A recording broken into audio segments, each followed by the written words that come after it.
Hello, today I'm going to talk about the solutions that I came up with in order to improve our enemy AI that made it a little bit more interesting. So the starting point that I began at is for the game jam that this game is based off, we use this package from the Unity store called the Ultimate A-Star Pathfinding Solution. And this is the only thing in the game that we've gotten from the Unity store because I did not want to figure out how to make A-Star pathfinding and all that. So what we did was we got this free package and it operates as the base for all our Horde enemies, and we heavily customized it from there. And for some quick background, how A-Star pathing works very roughly is that the enemy is on a grid of sorts and it's trying to find the fastest path to their target, considering obstacles and other things that it needs to go around. So using that based on how the original package works is that it finds the target, the player in our context, and it finds the fastest path to that target around obstacles. And I quickly found this to be a problem in the sense that it's not very fun because the enemies, they would all be trying to take the same path, so they would very quickly group up and stay grouped up. Here's an example to illustrate. Imagine that all the enemies are starting at different spots. They will all take unique paths towards the player, but through the player dodging the enemies, they will all naturally end up bunching up together, and once they're all bunched up, that's pretty much it. When you're in an open area, they will all clump together in an uninteresting and very easy to manage clump as seen in the footage again from the Game Jam version. And this behavior of theirs, even though it works, it's a problem. And the problem is even worse in the current version of the game because the maps are a lot larger and it's more spacious, so the problem is much more prominent. And it is a problem because even though it works, it's just plain boring and not dynamic. So here's how I solved it to make the pathing a little bit more interesting. The solution I came up with, or I might have briefly seen it online, then I figured it out from there, is that you give the player a set of positions around them in a circle. So here's what it looks like. You have 8 positions, or nodes I'm just going to call them, and they are at a consistent distance around the player in a circle. So what these nodes do is that the enemy now has 9 possible positions to target, the 8 in the circle, and then the player.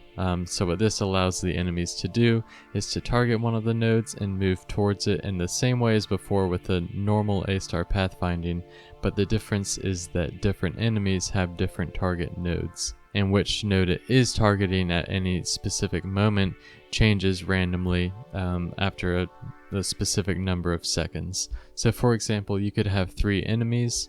One enemy is targeting the top node, the second is targeting the middle node, and the third one is targeting the bottom. Even if the enemies start at essentially the same position grouped up, it leads to them naturally fanning out rather than bunching up in a ball.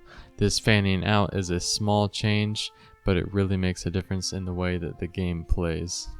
It's different for the way the game plays because the enemies take different paths, because the fastest path is different for every single node. So if you consider obstacles, it may be faster for one enemy to get to the top node by going around the top of an obstacle, while for a different enemy, it would be faster for them to go below the obstacle. This leads to a natural feeling like the enemies are flanking you and spreading out. Originally it was very monotone. You just run around in a circle, everything's bunching up, and you shoot in one direction. Now that the enemies flank you, fan out, and take different paths, you can't simply shoot or circle because the enemies will approach you from different directions. And originally, things like shotguns or machine guns were overpowered as well, because if everything's in a big group, all you have to do is shoot into that group. Now that they're spread out, it doesn't work. Those type of weapons don't work as well.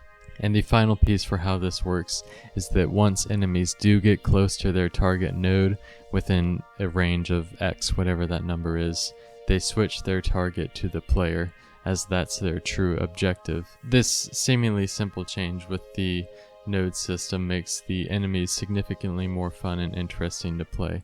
And there was nothing about the A-Star pathfinding in itself that changed or anything to do with that system, but all that changed was what the enemies were targeting and the implications that that has, and that's what makes the difference. And before I move on, I will briefly discuss some other problems that I had with this system, just for a more in-depth look of how it exactly works. So one of the problems that I had was that the AI really freaks out and tanks performance if its target is in an unreachable position.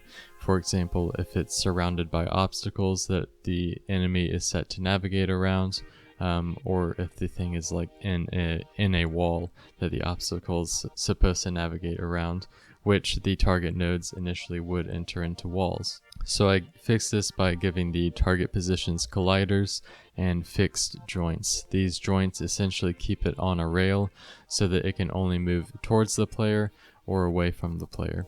And I also enhanced these fixed joints by making a script that by controlling the distance that the node stays away from the player, as well as the snappiness. And what I mean by snappiness is, for example, one of the nodes could get caught on a wall, and as the player walks away from the node, it just stays stuck on the wall. So how I made the snappiness is essentially once the node gets greater than X distance away from the player, it snaps directly back to the player's position, and then moves outward using that fixed joint to either it hitting a wall or to its max distance.